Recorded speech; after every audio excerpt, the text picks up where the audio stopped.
தெருநாய்கள் நம்மளுக்கு தேவையா இல்லையா? இது மக்கள் என்ன நினைக்கிறாங்க, அவங்களோட கருத்துக்கள் என்னங்கிறத அவங்க கிட்டே டைரக்டா போய் கேட்போம். வாங்க மக்கள் கிட்ட கேட்கலாம். தெரு நாய்கள் சொல்றதோட பைரவர், அது வீட்டையும் நாட்டையும் காக்கிற பிராணி. அது தெருநாய் எங்க எங்க காலனிலையும் ஒரு 2 நாய் இருக்கு. கொஞ்சம் பிரச்சனை தான் பண்ணுது.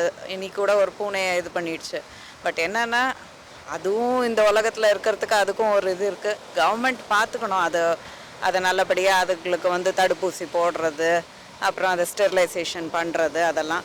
எனக்கு நேர்ந்த பாதிப்பை பற்றி நான் சொல்கிறேன். காலையில் 5 மணிக்கு 5:30 மணிக்கு நாங்கள் பீச்சுக்கு வாக்கிங் வந்தால் அது சும்மா வந்தால் கூட விடுறதில்ல. 4 நாய் 5 நாய் சேர்ந்து கடிக்கு பாஞ்சு வருது. அதனால் எங்களுக்கு பாதிப்பாக தான் இருக்குது. இப்போ சின்ன பிள்ளைகள்லாம் போய் தெருவில் நடக்குதுக்கு போகும்போது சில நேரம் விரட்டி கடிக்க போகுது. அதனால் அது ஆபத்து தானே. அதெல்லாம் ஒழிக்கணும் கண்டிப்பாக. அது கவர்மெண்ட்டு கொஞ்சம் அதை ரெடி பண்ணணும்.